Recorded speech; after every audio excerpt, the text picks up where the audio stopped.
This episode is sponsored by Relogic Research. Relogic is an engineering, aerospace, and technology company dedicated to solving our nation's toughest defense problems while investing in the bright minds of Huntsville.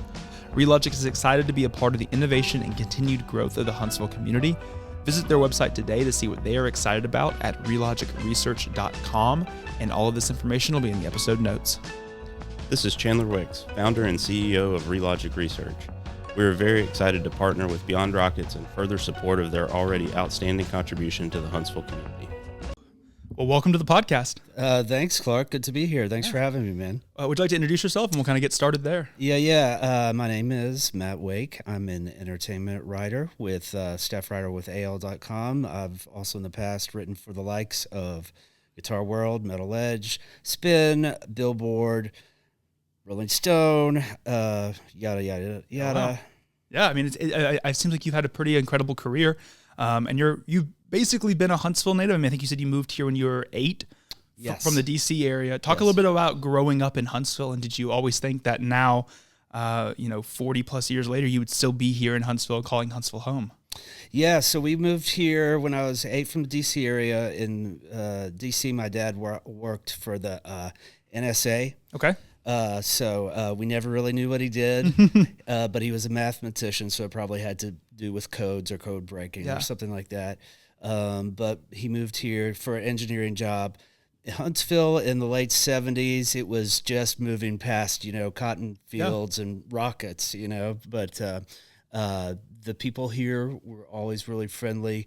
As I got older, I thought I would be a sports like play-by-play guy. Love sports. Was there a particular sport that you were drawn to more than others? My dad, dudes from my dad's generation love baseball. Okay. And so I kind of sucked at it, but he worked with me a lot to where I got where I was at my best, pretty good. Yeah. Until I got my driver's license and discovered parties and chasing girls. And you're like, I don't really care about baseball anymore. I still care, just not as much. Not at the same level. Yeah, not as fun. But anyway, the funny thing is, I was gonna go to college and study broadcasting, and then I found out that I had to wear makeup, and I was like, no way. No way. But then when I got more into rock and roll, almost all my favorite rockers wear makeup. Yeah, and so you're like, well, maybe I'd be okay with this. Maybe I should have done that. But so anyway, also when I finished high school, I wanted something to do, so I started playing guitar around that time. When you're younger, you kind of, at least my experience was, a lot of your friends are geographical, who lives in the same neighborhood, who goes to the same school.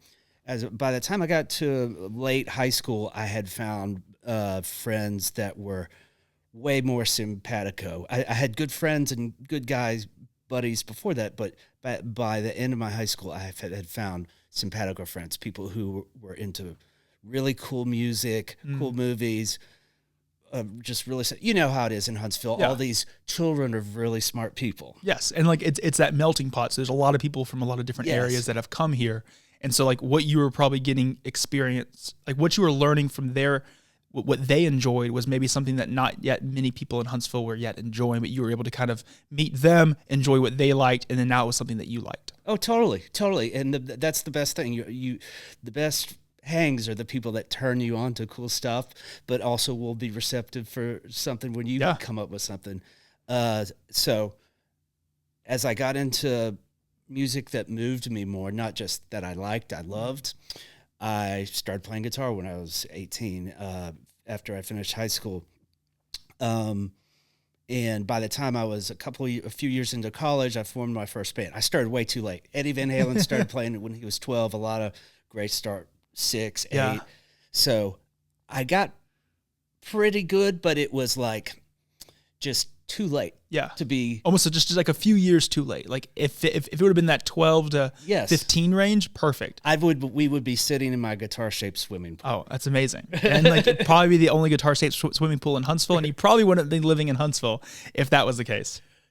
Probably. So anyway, I did some bands around Tuscaloosa, where I went to school at Alabama, and then I joined the 9-to-5 workforce, and I had a job with a bank in Birmingham, where there are many jobs with banks, and part of my job was writing, and the employee manual for the bank was as exciting as it sounds. Okay, yeah. Then one day, and I had like a million days off because at a bank you get like National Potato Day off. Yeah, everything. So one day I was like, this isn't really doing it. Yeah. I had fun back then in the 90s, even in average bands like ours, blues rock bands, like you would not just play in the college town you're in. We would play in Auburn. We would play in Oxford, Mississippi at Ole Miss, at Starkville, at Montgomery. So it was it was like anything within a few hours you were there. Yeah, the goal was to get a booking agent and get signed back then. So the bank wasn't cutting it, and so you started doing that again, or I moved to New Orleans. Put in my 2-week notice. Okay. With it, moved down there not knowing. I knew one person that I slept on his couch from college, but he wasn't a music guy, just a fun party guy. And but within like a couple of months, not knowing any music people down there, I had a band playing mostly original music. I had a girlfriend, a good buddy who was the drummer in the band, got to play at a lot of cool places down there, recorded some things that eventually put out as a solo record in 2003. But when that didn't work out, because New Orleans is like living in a movie. Sometimes it's a comedy, sometimes it's a horror movie. Yeah. But it is a rough, hard town. Yeah. And some people that were in my orbit, it's a rough, hard town. And I was just over all that. I was like 30-something. It was obvious Black Crowes were not going to call me to be their lead guitar player. And I had a girlfriend who's actually been part of that group of good friends I met when I was in late high school. Her name's Angèle Bourgeois. Dated, but we're always friends too. And so she was like, hey, man, you know a lot about music. You have a cool way of talking about it. Why don't you write about it? So I was like, oh, man, I don't want to do that. And that was the first sort of moment of like writing. Like there was never an itch, a desire. Like you wrote something in high school that was just amazing. It was that one moment. I minored in English at the University of Alabama and loved my creative writing courses. Okay. But never thought, hey, I could do this for a job. But when you're writing original songs, you're doing 3 minutes. It takes, to write a good song is challenging, but they usually come quick. Okay. The really good ones. There are some that are crafted over time, but a lot of it's like Keith Richards says, it's an antenna, it just comes to you. But that comes from playing and listening to cool stuff and bouncing around other creative people. So I was like, I don't want to be a music writer. They're all failed musicians. And back then there was a lot of cork sniffing. Okay. Like, you have to like so-and-so and so-and-so, and you can't, and, certain kinds of hard rock is just so uncool and not good. But, so I moved back to Huntsville after, it was like 2003, 2004? Yes. Okay. And a friend of mine that was in one of those creative writing courses at the University of Alabama, her name is Jennifer Daniel, talented also, and I ran into her at Humphreys. Okay. At a bar, and she said, hey, I'm writing for this alternative weekly, which was a big thing in the 2000s. Weekly entertainment tab, kind of edgy, usually a little bit. And she was like, hey, we need writers. Why don't you come work for us? So I got a job with them selling advertising. Okay. So I could write also. Okay. So like the more you sold, the more you were able to write things that you wanted to write? Or is it kind of like just while you were also being able to write for them, you also had to sell for them? It was a foot in the door. It's like Jimmy Page when he first went on tour with the Yardbirds from his time before Led Zeppelin, when he was a studio musician in London. At first he played bass with them. He was just ready to get in the rock and roll band thing instead of the studio thing. I wanted to get into, there was a certain coolness of those alternative weeklies that was less cork sniffer than like, the big, few American rock magazines back then. Okay. So like just getting yourself into the door, no matter what it took, you were like, yes, I'm in. Yeah. It's like and plus I took exactly one journalism course. Okay. At Alabama. Did you like that course? Do you remember anything about that course? I remember two things. I remember that, the classic inverted pyramid style of hit them with the most important thing first and then work down, which is not really what you want to do all the time in features. You want to tell a story, which I do. Like if you're doing hard news, you want to say the president shot the congressman. Yeah, the headline needs to grab them. And then you just kind of, you address that at the beginning, and then you just kind of fizzle out all the details at the end. Yeah. Because if they don't read the details, that's fine. Yes. Because you really wanted them to read whatever the headline was. The thing is, though, for me, like with entertainment writing, if you're restating your headline in your lead, the first sentence, you're doing it all wrong. You already told them. They already read the headline. Tell them something. Punch them in the mouth with something interesting, but not hyperbole. Make them feel like they're in the room, or just, it's like, goes back to baseball. There was a time when I was a leadoff hitter. Okay. So, and I loved leadoff hitters like Ricky Henderson, or like, think of like I love Quentin Tarantino movies. Okay. He gets your attention in that first scene. Yeah. There's just, by the time I got into entertainment journalism, there's just so many other things you could do with your time. It wasn't like when I was a kid, like you could watch one of 3 TV channels, play with your Star Wars figure, there's just like, or play with your Atari. There's just so many options for people. If you don't get their attention, not everyone, you can't throw a flaming spear like every time, but like, you got to set the hook quickly, make them want to go read further. But yeah, what's crazy though to think about is just like how important that with like the attention grabbing element of it versus now too, with just like there's so much noise too now. Oh my God. That like trying to be a writer now, we'll probably get to it a little bit later, is like how maybe your writing style almost has to develop over the last few years to kind of change to reach that audience a little bit differently, just because there is so much out there trying to capture attention. So the early 2000s, you're writing here in Huntsville. Yeah. Was the writing you were doing primarily like regarding Huntsville, or was it just anything and everything? Or like, what would you, if you could categorize it maybe in 2 or 3 categories, what would it primarily have been? Okay, so I got to do some cool stuff. And it was, it was run out of a guy's house, and a really cool guy named Milton Lamb, who was from Memphis and had seen that there wasn't an alternative weekly in this market. So they're like, we'll start it. Now, Milton's a cool guy, very likable, had a good idea there, but no journalism background. So that was something that was probably a challenge to that thing. He did a great job with it, but a thing that I always loved to read about music, and a lot of that was guitar magazines when I started to learn how to play, because this was before YouTube and the internet. So if you wanted to learn now kids would go on YouTube, how to play the Lemon Song by Led Zeppelin. Back then, you had to wait for the guitar mags to get there, and they'd have what's called tablatures, transcriptions. And even though I started late, I had some friends, like my friend David Boyer and other people. David went on to be in a band called the Neckbones out of Oxford, and was on the Fat Possum record label, which had some pretty cool bands. He toured Europe, played guitar for Arlo Burnside. But anyway, I had some friends who kicked me down a bunch of their guitar magazines.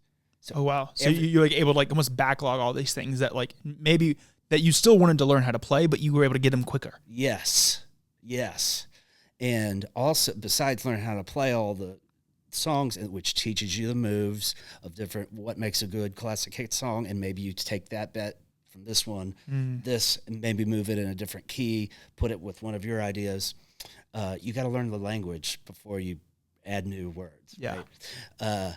But they had these great interviews, and it wasn't the thing about the guitar magazines. And there was a writer called Brad Talinsky with, I think, Guitar World a lot, but Really good. Very descriptive. It's about music. It's not about who you're dating or you got arrested or are you in a fight with the singer. Like, and these guys could concise color. And about that same time, also, I read a book, a very famous, infamous book called Hammer of the Gods by Stephen Davis.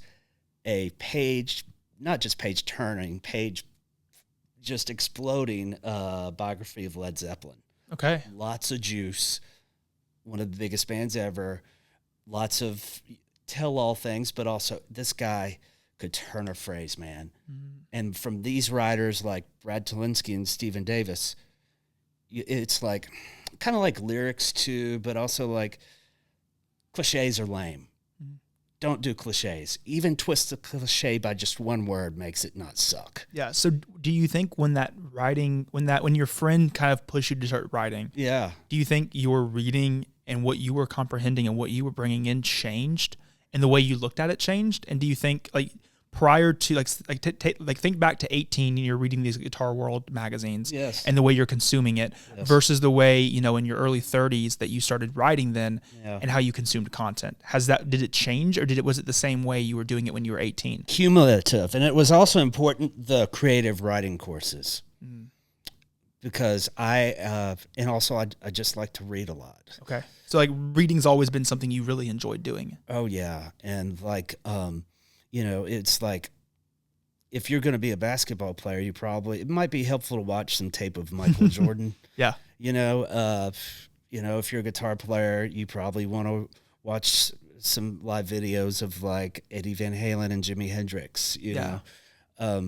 So it was cumulative. I had an opportunity.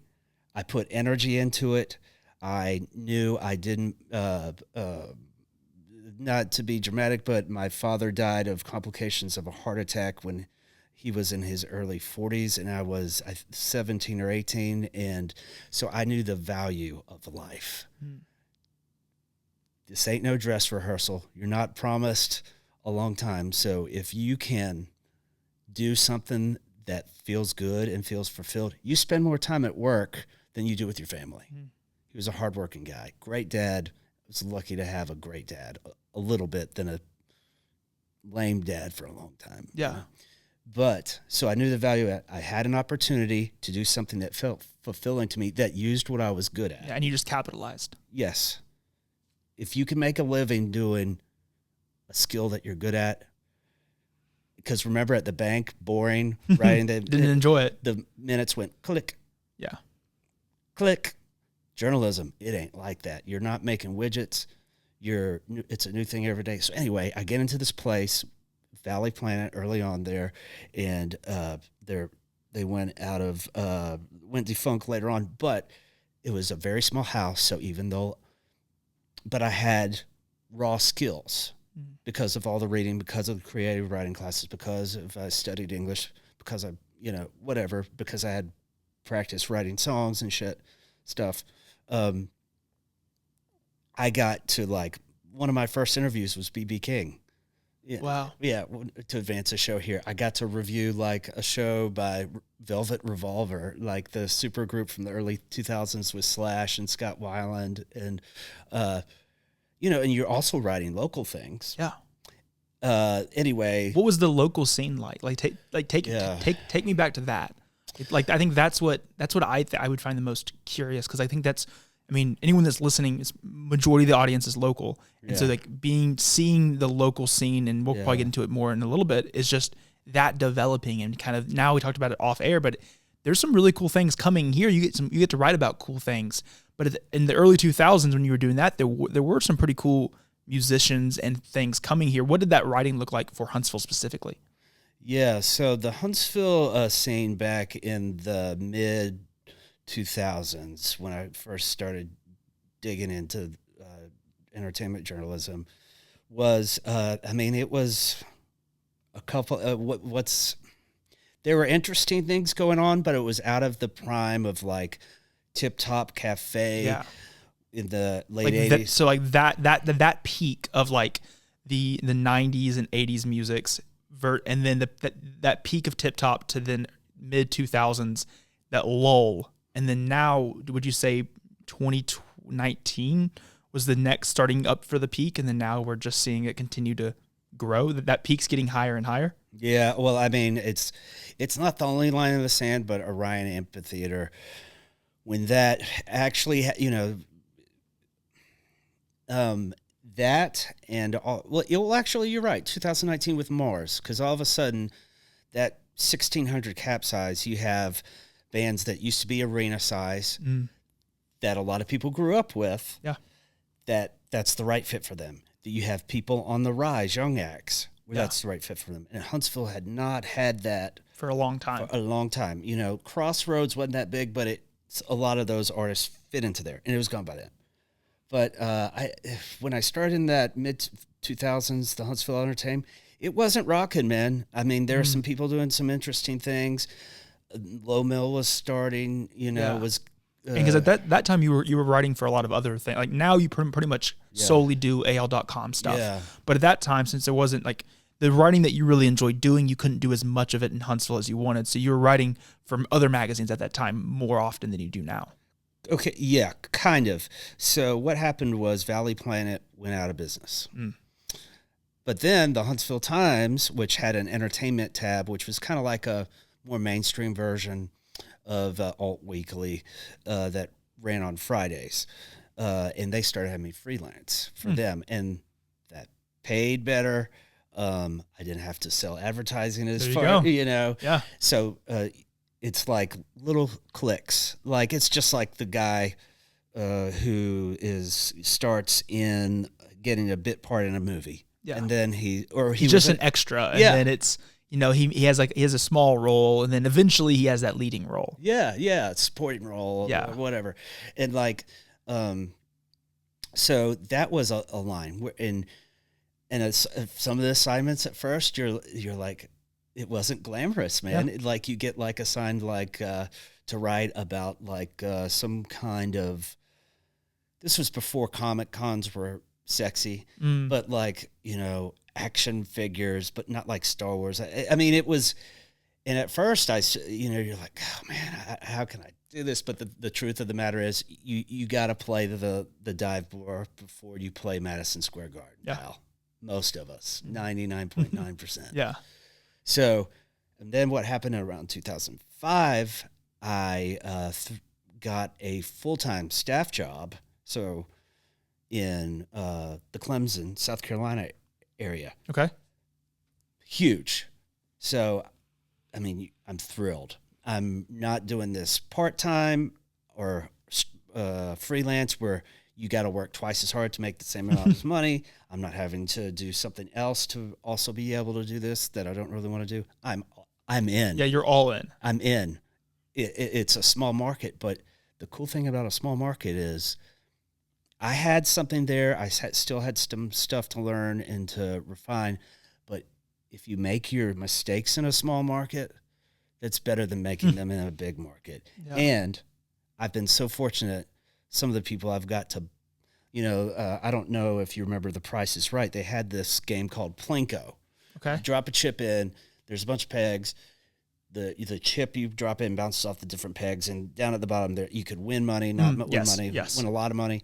Life is like Plinko. I have been fortunate that my Plinko chip has bounced against some pretty cool pegs. Yeah. And the one at this Clemson, South Carolina area job was this veteran managing editor named Brett McLaughlin, who had moved here for the job from Michigan, who he had worked for the media group that owned these newspapers. There was one that covered one county and one that covered another county, and their sister newspapers, one of them was the Clemson one. But in that, it was kind of, Brett could be an editor for Time Magazine. He's just one of those guys who's a lifer newsman, but he's got soul. He's creative. Within 6 months, I went from just being a general assignment reporter, cub reporter, covering, stuff like 3-hour county commission, planning commission meetings on sidewalks. Okay. I covered an education beat at Clemson, but within 6 months, he saw that I was good at features. They made me the Life section editor. Wow. So, and then all of a sudden, okay, this is a small market, but some bands would come to Clemson, or once in a while the university or the couple of music clubs there would have a something, a regional interesting act. Or I remember Zach, who's the guy with the hat, used to wear the skull cap, Zach Brown band, I think, real big country now. Yeah. He was coming through there when he was young and just started.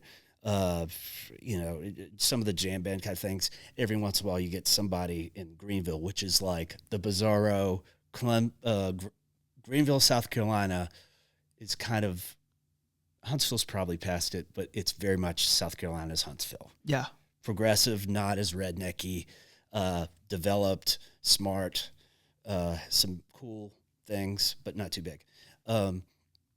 So anyway, about maybe 6 months or a year after I was the Life section editor, Joni Brooks, who was the publisher, that's the head. Okay. She had me develop from scratch an alternative weekly entertainment tab for the Clemson market. And you had that experience prior here in Huntsville, you used like what you learned and maybe the things that maybe went right, but also maybe the things that didn't 100%. go right to kind of tweak it and make it work for Clemson. 100%.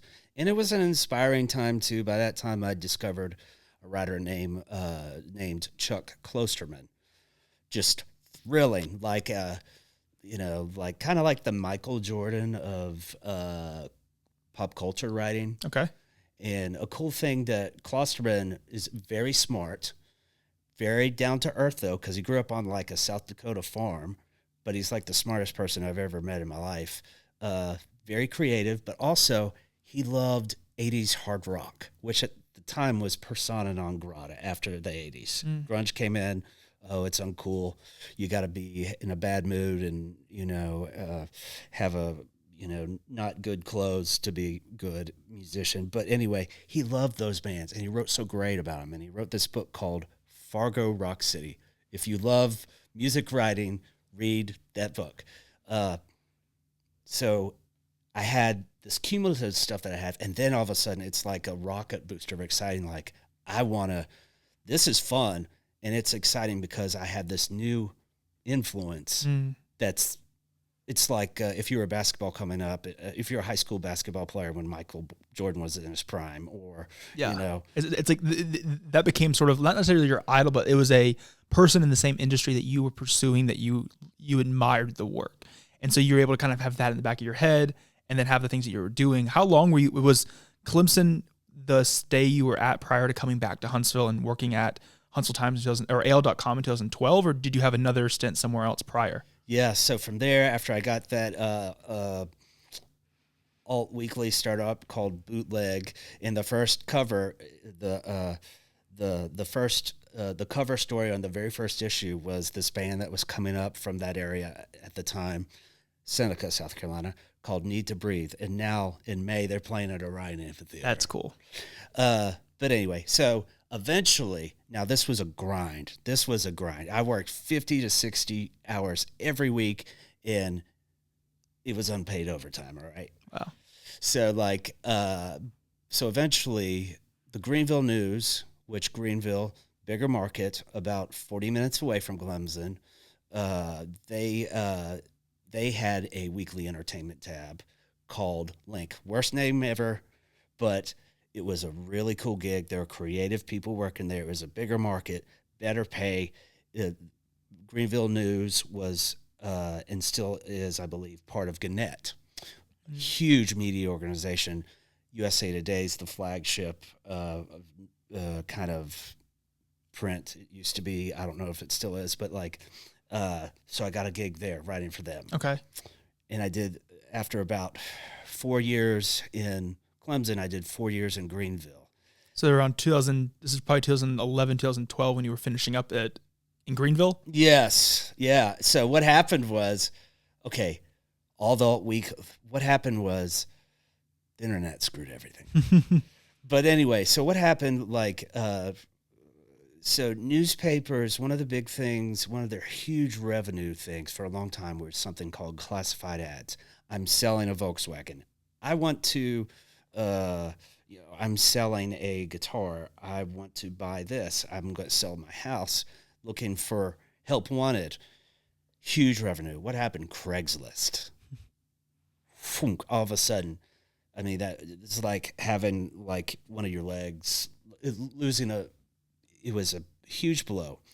And like the entertainment industry, like music and record labels, the print media did not handle the internet well at all. The entertainment tab I wrote for in Greenville was none of the stuff. It was just in print. It was for 20-somethings and 30-somethings, but nothing was online. Wow. in the 2010s. Yeah. So so anyway, print had a real time. There was like every quarter there would be layoffs at this Gannett company. Like it was like, okay, it was nerve wracking. It's like, okay, is this going to be the quarter? Freddy Krueger taps me on the shoulder and goes, I think the newsroom was like 100 and something there when I started. And by the time eventually they were like, hey, we're closing this weekly entertainment tab. I mean, alt weeklies were gone. Also the thing about like alt weeklies like Valley Planet or all the big ones like in Atlanta and all those things. What happened was bars and restaurants were a huge part of that advertising. They would advertise them with them. But guess what? Social media comes along. So Joe's Bar can have a social media page and say what bands they're having that month, what are the drink specials. All that used to go into advertising. So it had a similar effect to what Craigslist did to newspapers. Anyway, so a lot of the employers for what I do is going away. So they said, we're doing away with this Greenville weekly entertainment tab. We're going to put you on the city desk, which is, covering like crime and like city politics. Yeah, and this was something that I would assume from knowing what you've reading this, it was not something you were really excited about. Other people I think there was only like 5 people left in the staff that Link Greenville Entertainment tab. They all got reassigned with something that fit them. And then you got this. Yeah, I quit. Yeah. Didn't give a 2-week notice. The guy wouldn't let me finish my sentence trying to explain, hey, put me on the features staff. And he was like, there's no jobs in music writing. You'll never go anywhere as a music writer. So and you quit and you moved back to Huntsville, I'm assuming? I did. And okay. What was it like coming back to Huntsville at that point? Because you'd been gone, I guess, probably 8 years at the time. Yeah. It wasn't doing better, man. It was about the same. Like as far as like new things that have come, because I mean, like 2012, 2013. I mean, not really. I think. I mean, growing up here, being in Huntsville native myself, like I don't think of. There's nothing that in my head that I can pinpoint in that time frame that's like, oh, this is amazing that's come to Huntsville, because I think Huntsville was still just kind of it was working with what it always worked. Like this is what Huntsville's known for. This is where it's space, it's government contracting, it's research park, that's kind of it. One-dimensional.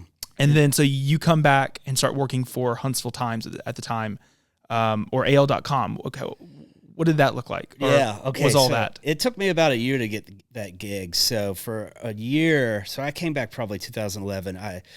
After quitting after that episode in Greenville for about a year, I freelanced for, at the time, Paste magazine was, like Rolling Stone was here, and then Spin was here, and then Paste was there. So it was a really great opportunity. And they paid well back then. And also, I was freelancing for something called Metro Mix, which was a nationwide thing that USA Today and Gannett were doing. Important thing about that is I would get to interview people like Slash. I was a national music writer for them. Wow. All based out of Huntsville at the time. Yes. Wow.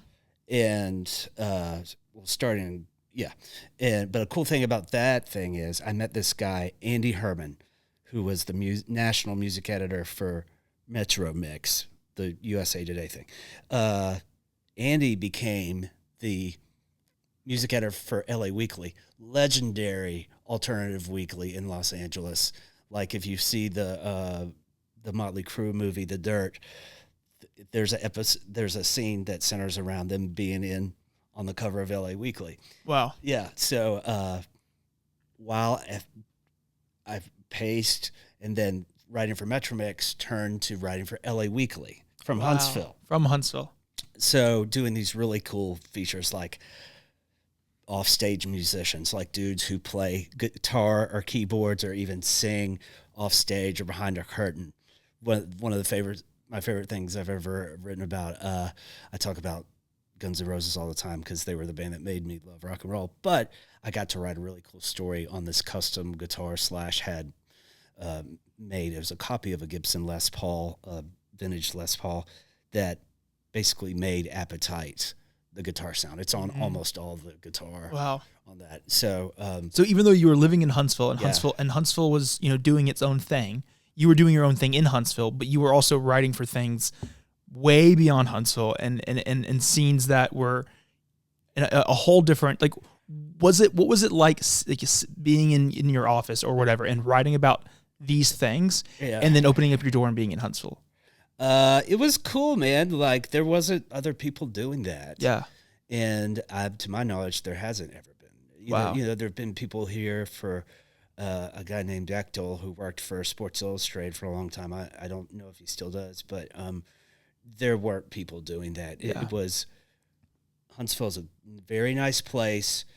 Some of the media jobs here, there were people who stayed here for a long time. They didn't try to go beyond it. Yeah. It was a good place to work. So, but I got into this to write big stories, man, to talk to rock stars. So you did that for how many years did you do that? And were you doing those writing gigs for LA Weekly and all this other stuff once you got the job at the Huntsville Times? Yes. It was hard.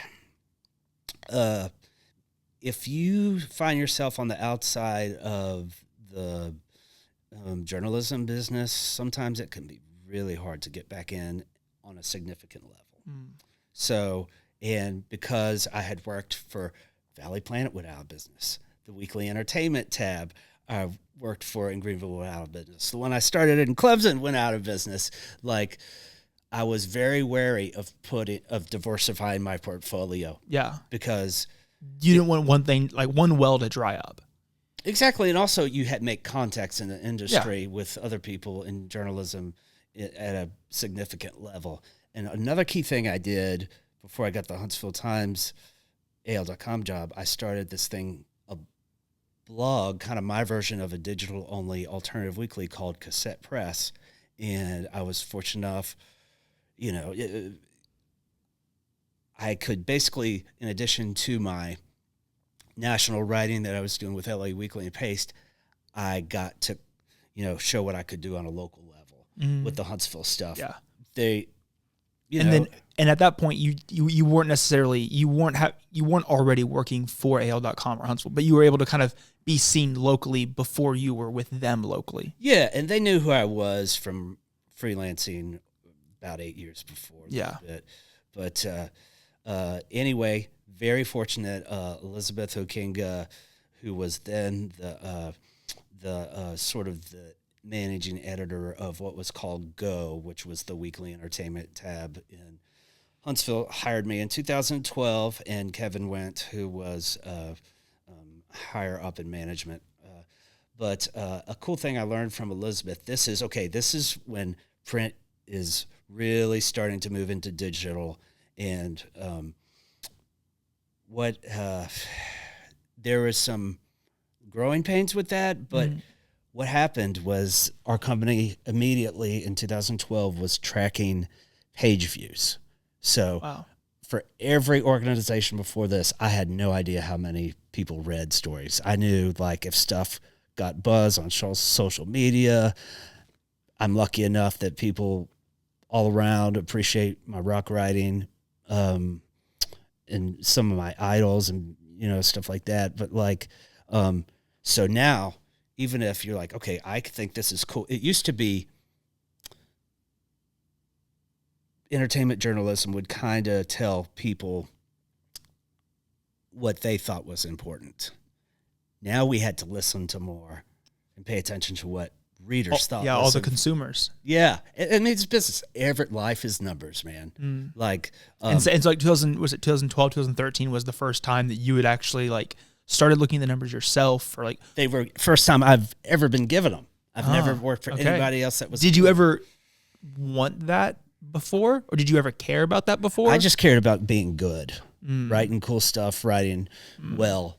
But at that moment, it was kind of split. Like you were like, I want to write great things, but I also like, I'm interested now in the numbers. Or are you still not interested in the numbers? Do you today, as we record this in May of 2024, do you look or care about the numbers of people that read the things you write? Oh, hell yeah. And nobody in this business is still in this business who doesn't care about that. The thing to do is what I call reaching audience, getting page views, but doing it with soul. Yeah. Now, my writing style, I sometimes I'm a lot more conscious of maybe using a one-syllable word, or a big thing for writing for me is rhythm. If you have a long sentence, next sentence needs to be medium or short, where you want to make I'm assuming the background in music and writing songs is kind of how that plays a role in the writing you do for AL.com. Well done. Yes. And so, I mean, do you think that, like, we talked a little bit about it off air, but I think now sort of in the conversation that we're having, it's is that the biggest sort of change in your writing that you can see over the last, let's say, the last 10 years? Try to be more efficient, and like, I'm lucky to be acquaintances with him now, but Chuck Klosterman, the guy I mentioned who really was an exciting, and he's my age. So, okay.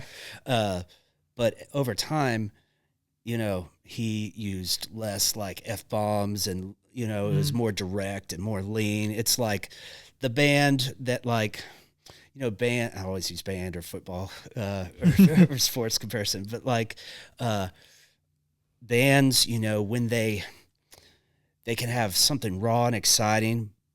A lot of times it takes a couple albums to where they get leaner with it and more efficient, and then all of a sudden they get huge. Do you think for your writing now, and like probably like, let's say really since 2019, Huntsville's starting to boom, things are getting put in place. I think I saw a thing that I think the Orion and Ryan Murphy has been here 5 years, since they started kind of on that project. So they say 2019 is now what we're going to. So we've talked all about the journey you've had to get back here to Huntsville, but so let's think about 2019 now and 2019 onward. Cool.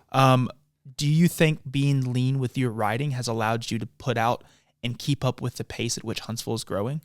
Well, what you want to do is keep up with what's most important. I'm not going to say anything in specific, but a lot of the things that were considered tentpole sort of things in Huntsville when I took the AL.com job in 2012 are small. Yeah. They're small potatoes. Yeah. They're good and they're soulful and well done, but they ain't the big things. Yeah, all the priorities have changed a little bit.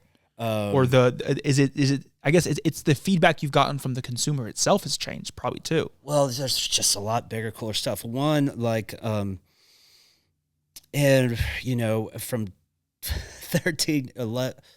12 years of seeing the numbers of what people read about, what they don't, and more than I've tried to get more efficient with my writing style a little bit, although try to still be concisely colorful and put readers in the room and maybe ask questions that not everybody asks, but that aren't wacky, but still tell the story or fill in some dots that weren't filled in before. But one thing I've learned how to do is headlines. And anybody that's still in this business has learned to do headlines. Not everything can be hyperbole, but you want to write the headline that will draw people who are not super fans in. So, like, the best way to explain that, Clark, is there are a lot of bands that what they are is more important to the average reader than who they are. Now, a band like Van Halen, Guns N' Roses, Led Zeppelin, stuff like that, they have a big enough fandom. Yeah. But you'd be surprised at how many even big bands, if you don't put the name in the headline, but you put concisely in a way what they are and what they represent, you'll draw in 10. It's the difference between sometimes, a few thousand views to like 250,000. Wow. Is there, thinking over the last few years, as Huntsville's really, I think 2017 was that initial revitalization of downtown. DHI was formed. 2019, Ryan Murphy and his team from TVG Hospitality come in. Music scene starts to grow. Yeah. Is there something you could say in the last 3 to 5 years that you've written or that you've been a part of here locally in Huntsville that was maybe one of the coolest things you got to write about, or something maybe that you thought you would never write about in Huntsville? Yeah. Well, this is a little bit maybe an unexpected answer, but when Little Richard was buried here at Oakwood University at their cemetery, did I think Little Richard would be buried in Huntsville, one of the pioneers of rock and roll and a hero to many of my heroes, just a badass. Think about being a gay black rock and roller in the 50s, man. What and then having that, badass. and you being able to write about something like that here in Huntsville was never ever. You would have never imagined at 2012 when you came back, in 2005 when you were here, growing up here. Yeah. Never would have been a thought. I was at his funeral. But also a key thing is, both with Mars and certainly with Orion, the quality of shows. And see, another thing that changed from when I was a kid, like in the 80s, like big bands played a lot more tertiary markets. Like Van Halen came here, Aerosmith came here, but later on they figured out you can play Nashville or Atlanta and people from Huntsville will drive there. And they figured out things like tiered seating, tiered ticket pricing, all that. So the touring, it kind of dried up for a little bit. Hell yeah, it did. There were months where, those first couple of years, sometimes it was like squeezing, trying to get blood out of an orange, or a grapefruit, or like gold out of something that ain't gold. But I had fun. I was determined to be the best MFing entertainment writer Huntsville ever had. And, had my boss, Elizabeth Hukinga, who really believed in me and my talent. But within a few years, we figured out, okay, here's the stories people care about. Here's some different, Crossroads closed. So for a while, it was bleak, man. Like after Crossroads closed downtown, so all of a sudden you don't have the big rock club where like Jason Isbell and like Alabama Shakes played. Yeah. So you had the VBC, and then you had places like Sammy T's who would put on. There was no dedicated everyday music venue or every week, and it just, the tourists pay fewer shows overall now, and they play fewer non-major markets or non. Yeah, and I think markets. I've been fortunate to be able to talk to a variety of people within the music realm here in Huntsville. Matt Mandarella. Yeah. I've had Ryan Murphy on the podcast. So the stair stepper effect that we now have in Huntsville with music scenes and music venues is an incredible time to be here. And it's cool just to think, and I was talking to somebody about it. I think I was talking with Olivia Christian. She's a marketing manager for TVG Hospitality that does Orion. Yeah. And we interviewed her for a podcast, and we were talking about, she's a Huntsville native. She lives in Nashville now, but we were talking about just that effect of when you're scrolling on social media and you see someone coming. You see something that you follow about some artist or announcement of something happening, and you see the announcement before you see who said the announcement. And sometimes in my head, I'm still like, oh, like that's awesome. I can't believe they're coming, but they're probably coming somewhere else. And then you keep on scrolling, and then you realize, wait a second, I think that was, wait, where are they playing? And you scroll back up, and you realize it's at the Orion. You realize it's at Mars. You realize it's at the Von Braun Center. You realize it's at, you name it. And I think we've gotten to that moment that's like the bar is constantly being raised, at least for what we've been able to see over the last few years. And it's incredible. And it's like, where is it going? I mean, as someone who is, I mean, we've the music references we've had in this episode so far. I mean, I think music is a huge part of your life. Oh, yeah. Thinking through this last, I guess we're in the third season of the Orion, really third year of the music scene all kind of raising their bar. Is there a music act that's come to Huntsville in the last few years that you've been the most excited for? Well, there's a few of them, right? I mean, I got off the phone with Rob Halford, the singer for legendary heavy metal band Judas Priest, the other day, or actually on Zoom. Neil Young and Crazy Horse. I would never thought in a million it's Sunday, years. I guess. Yeah. Isn't that? It's like it's a few days after we were recording this. Yeah. I mean, both Orion. I mean, Jack White, Stevie Nicks, Robert Plant. And then you have like all the cool things that I mean, Judas Priest hadn't been here in 40 years, and they're coming to the Von Braun Center. All the cool stuff, like when you're talking about scrolling down, and you're like, oh, that's a cool tour. All the stuff I used to have to go to Nashville for, that you can just don't. You can just stay here.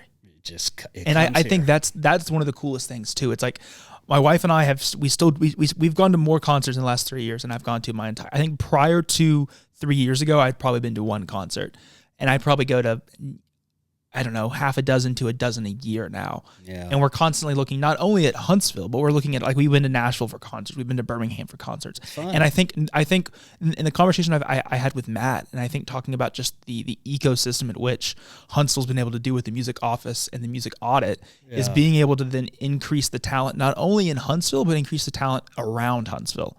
In the proximity of Huntsville, being able to drive an hour and a half to Birmingham and have some really cool music that I'm like, why is this? I can't believe that. I mean, the first one that comes to mind is like, I'm a huge Zach Bryan fan, and he came to Birmingham. Like, I would like, yes, it's a BJCC, but it's also like, you're like, why aren't you coming to, like, and in my head I'm also like, why aren't you just coming to Huntsville? Like, you should just stop in Huntsville instead. But so it's like, it's raised the bar for everything around us. Yeah. But the bar set for Huntsville is now continuing to be reached and just blown out of the water. I mean, like I said, we're recording this 1st of May.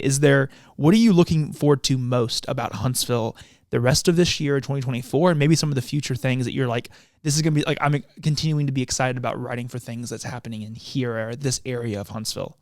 Yeah. Real quick before we move on to that, if it's okay, I want to give props to the Von Braun Center for just killing it in across and different things. But I mean, the comedy stuff they've brought in recent, Cat Williams. They brought Theo Vaughn there, which I saw. He brought some other ones Kevin too. Hart, who's the guy who dates all the good-looking actresses now, was on SNL. Tall. They brought a ton of good stuff, and that's the thing. It's like I said, it's not just music that's been brought here. It's just the wide assortment of the Von Braun Center bringing some really amazing comedy acts.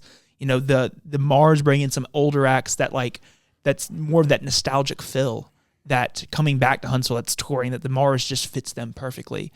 And then we have festivals like we talked about off air, like South Star being announced. I mean, like, that's just like the bar, like I said, the bar is continuously being raised, and it's incredible to see. Yeah, well, and also they're filling all the different slices of the pizza. Yes. Like, for a long time, people, like through the 90s and 2000s, like, there was Big Spring Jam, which a lot of cities, Birmingham had city stages, Montgomery had Jubilee, but those got killed by bad weather several years in a row. And also they booked too many artists, and they had too many things that you could see not just once a year. The brilliance of South Star is this is something you can only see once a year.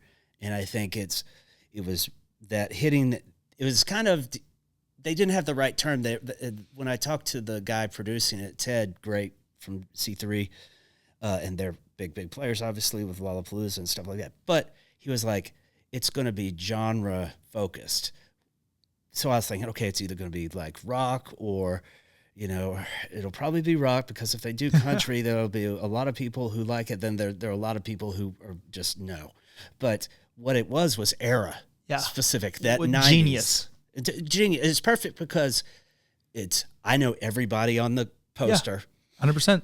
And I'm old, 52, but for younger people, it's like I look at the list and I'm like, I know everyone on that. Like yes. and I think that's one of the coolest things that I'm the most excited for, is that concert, and just seeing the range at which people are consuming and enjoying this concert here in Huntsville at the John Hunt Park. And it's going to range from teenagers to 50, 60-year-olds. Oh yeah. And I, as a 80s hard rock kid, Jane's Addiction being on there, I was just, would I think Jane's Addiction would ever play in Huntsville? F no. Yeah. But the thing about the aerospace specific thing is that's when MTV was still big. So even if you were a rock or an alternative music fan and more into Beck, you were also aware of TLC. Yeah. Because you're watching MTV, waiting for the videos. And so there's not going to be anyone who's like, they didn't book any R&B acts. They didn't book any rap acts. They didn't get any rock. And it was brilliant of them to just have one local act. And they picked the best one, Billy Allen and the Pollies. Very good singing, very good songs, very good playing. But here's the key. A festival of that level and a production company of the level of C3, they're not going to book anybody who doesn't have a booking agent. Mm. Billy Allen is on high road touring, just like Lamont Landers, the rising kind of R&B singer who has some experience on the like The Voice and stuff like that. He's on high road touring. So having a booking agent used to be a goal for a lot of young bands. Mm. I don't know how much it is now. If you want to play festivals of that size, you need to work to where you can get a booking agent, because there's no exceptions. They're not going to book. And also, you want this to be something people can't see every week. Yeah. If you had the best 5 local bands, one, I'm not aware of anyone besides, and Matt Mandrella was telling me about this booking thing with C3. Yeah. So like, in terms of having an agent, but, just, it was structured so well. They were so, like, I don't know. I think just the things that they did behind the scenes, the things they did to announce it, the way they structured the event, the timing of the event, the year, like like in September having it, like every little piece of it is like, I'm just so excited. I think it's going to be this amazing thing to say that you went to the first South Star. Yeah. Because it's going to be one of those things that we hopefully are seeing for years and years and years, and saying you were there at the first one. I was there, man. Which is going to be super cool. I mean, my wife got tickets for us to go like the day they came out. Like I was like, just go ahead and get them. Like we're going. It was on my calendar. As soon as I knew the dates, it was on our calendar. So I think that's something that I am super excited for happening in the next few months. What is kind of, I mean, like for Matt Wake, what are you most excited for coming up here in Huntsville? In the writing, either in the writing you do, and just being here in Huntsville, living here in Huntsville, like what are you the most excited about? Well, I have to give credit to my current editor and manager, Ben Flanagan, who this is key. Okay, so when print switched to digital emphasis in 2012, a thing about newspapers and journalism in the past, your editor had done what you had done. Mm. But a thing that happened there is, none of those editors at the time, even some talent and good many people, they've never had to get page views. Mm-hmm. But your name's on it still. So you want it to be good and not just drive-by or clickbait BS or just jive like that. You want it to be good, but it needs to reach people. I mean, if my stories, if they get... What's considered a successful post for me is better than a sold-out show or it's more than the number of people at a sold-out show at Orion. Actually, ideally, it needs to be sold-out show at Orion plus sold-out show at the VBC. all of my everything Wow. I write. Now, some of them go a lot more than that. Some of them go a little less. Some go a little less. But a key thing that happened a few years in. So sometimes businesses cared more about getting view. The journalism business had in my opinion, too much of emphasis. Cared more about views than doing good work sometimes. But that's because it used to be you open up your newspaper, there's something right inside of it called a masthead. Lists the publisher, it lists the managing editor, lists the editor of this desk and this desk. And if people thought something sucked, they could call in or email that editor. But now there's no masthead. So it's all on, if you think it's good what I do, average what I do, sucks what I do, like it's on me, man. It's like the trolls aren't on the editors, they're on me. Yeah. So like, and you know, but a cool thing, my manager now, Ben Flanagan, now in this era, the managers and the editors have been a reporter and a writer in the digital area. So they've kind of they've worn the same shoes that you're wearing now. Yes. Whereas even though the early digital era editors had been reporters in the print era, way different. And their goal was to get a certain amount of views. So they cared more about, they want to do good work and not get, you want to cover important shit or stuff and, be authoritative news outlet. But my manager and editor now, Ben Flanagan, he's a really good entertainment writer. He knows music for me is like movies and TV are for him, especially movies. Like he'll know the character actors. Like I know the kind of obscure cool bands from like the 70s or 80s, but he's like Andy Herman at LA Weekly, great writer. So collaborating with an editor who writes good, it seems like the work you do now and being able to work with him has really amplified and also kind of you enjoy, like you mentioned earlier, you work more than anything in your life. And so now you really enjoy the people you're working with and the work you're being able to put out. And Ben knows having a editor who knows what it's like to have to get a certain number of views and reach audience, but also you want it to be good. Yeah. And it's about stuff you care about. But you also want to tell people about stuff that the audience cares about, but also maybe like for me back in the print days, you had X amount of pages to fill. So it was more like T-ball, more people got a trophy. If you had a decent local band who put out a decent album and you were doing an album release show, chances are you would get a story. Now that's not enough.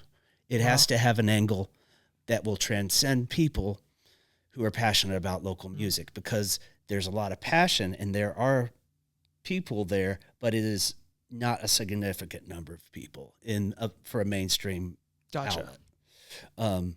Again, we're talking, I don't write any story I don't think has a chance to get 15,000 views or more. Wow. Okay. So if the band's never played before for an audience of more than 100 people, there has to, and you can't be like, every once in a while there'll be a band like, say, Camacho, local band, kind of anthemic.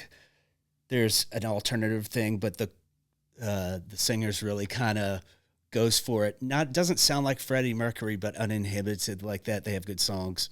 There's a band called Off Chain that young dudes, a couple of brothers, they do rock and roll like it should be done. Like they're nice guys, but it's the kind of rock and roll that it sounds like, they put the cigarette out on the dog. Okay. Yeah. And so like, I think, it seems like you being able to find that balance too of like, wanting to write these cool pieces, but also wanting to achieve this sort of viewership in the same kind. And then also like, I want a job. I want a career. Yeah. It's something that it's not a hobby. There are a lot of hobbyists for sure. And I think, as Huntsville's continuing to grow and like, where it's continuing to look like, the stuff you get to write about just gets cooler and cooler. Yeah. And that's the reason, a couple of years ago, the last really good freelancing thing I had, Okay, I got a couple of stories I got to tell you real quick. So the first time I ever got an assignment from Rolling Stone, you've seen the movie Almost Famous, right? Maybe. Okay, so anyway, a key scene in that is the young kid who's based on Cameron Crowe, who was a Rolling Stone writer as a teenager in the 70s, doing cover story on Led Zeppelin when he was 17. He's back then he didn't want them to know he was that young, so and this experienced writer named Lester Bangs, who was with this more kind of shaggier rock mag called Cream, which is recently rebooted. He coached him through how to pitch this. The Rolling Stone editor tell him it's a think piece, and it was on the band in the movie is a rising band struggling with their own limitations. But anyway, when I got the first, I only wrote a few things for Rolling Stone. Things kind of changed direction-wise with them. Less rock, less freelancing. But a couple of my all-time heroes still work there, Brian Hyatt and Rob Sheffield, but who are just great. And but anyway, particularly Brian Hyatt's a real. If go back and read his cover stories on Kiss and things like that back then in the 2012s, Guns N' Roses, he had a really good one. Anyway, but Rush, he also had a really, really good cover story on Rush. But anyway, so I'm getting you pitch people on email, like basically sum up like the concept in like a paragraph, why this is compelling, why it matters, that kind of thing.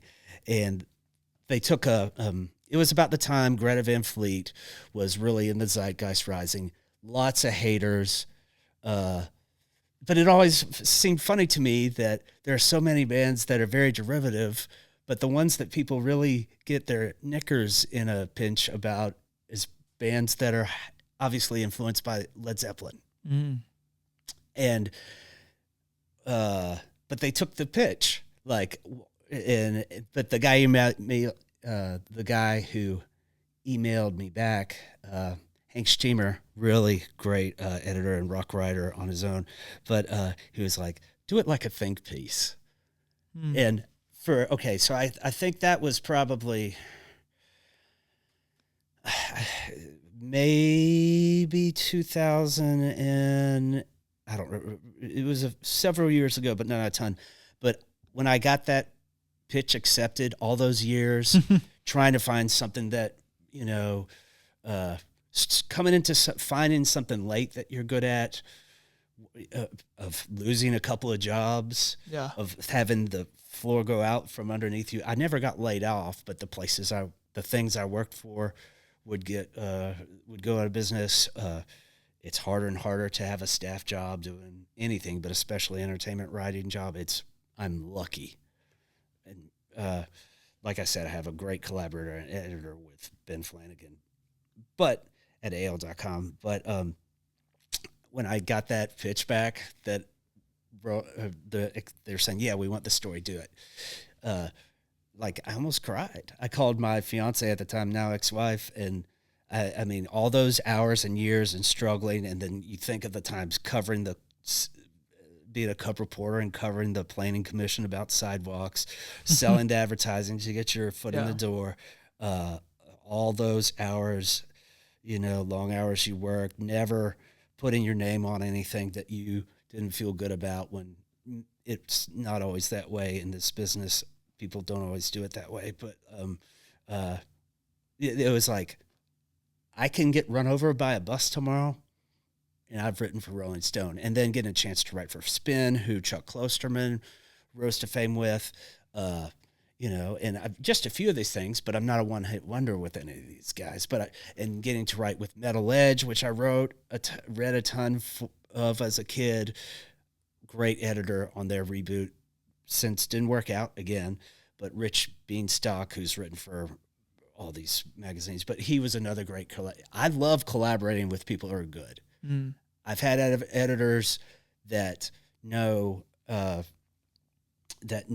don't know politics, but they didn't know entertainment writing, but they sometimes things get locked in where they take over something or over a few things. And now that's miserable, working with people who don't get what you do, think entertainment writing is the toy department, like it seems like, I mean, like you said, like over your career, you've had some pretty cool like moments like that. And then now, over the last few years, being able to just kind of write for AL.com and kind of now just have these cool things happening in your backyard you get to write about too, which is pretty cool. Very cool, Clark. And okay, so a couple of things. The rates that freelancers that I was offered are not what they used to be. So I'm lucky enough to have a staff job, so that not only means I have money deposited, a paycheck every 2 weeks, but I have insurance. I don't have to sort that on my own. Like, freelancers have to work twice as hard to make the same amount of money. Yeah. And I work hard, but those guys unless you have some other way of income and also I'm a single income household. So it's different. There's a lot of journalists who are married or have a partner because I make a living. I don't make a killing. A lot of times I'm pretty sure I live in a shittier house than almost everybody I interview, even local people, but I love what I do. I get to do cool shit. Yeah. I'm friends with people who You've met some pretty cool people. I've become friends. A hero of mine from MTV was Martha Quinn, one of the original VJs.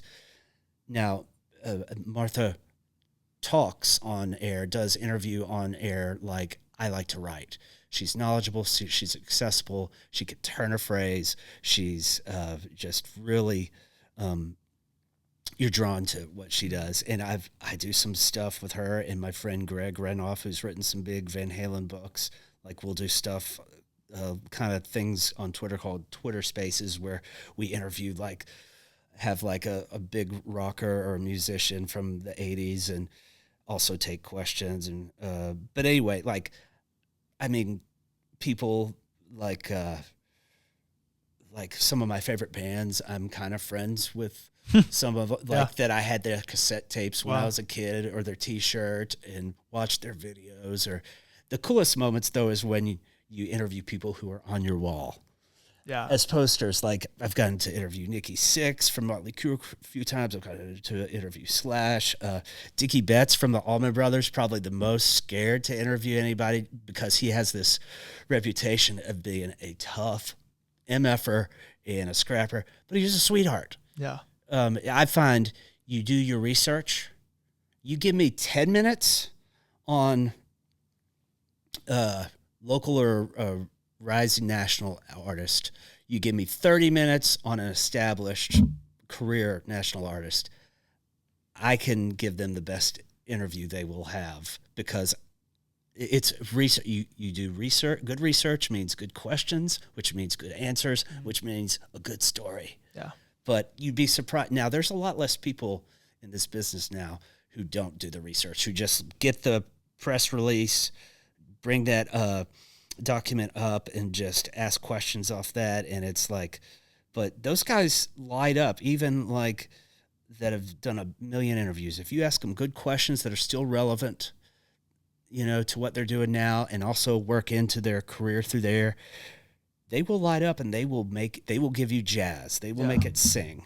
And I mean, I think that's a testament to any sort of conversation. I mean, the conversations that we have like this on the podcast, being able to ask the right question goes a long way. And I think, your journey to get, we went through the whole time of getting able to get back to here now, and then seeing this, how all these other influences have influenced the writing that you do and will continue to influence the writing. I mean, we'll probably have to have it back on the podcast in about a year or two just to catch back up on what's going on. But I mean, is there anything else you want to kind of end with? Well, I would say that it's obvious you did your research. Like, when we were setting up here and you were just running through a couple of things from my career, I was like, wow, this guy didn't just see my byline and read a few things.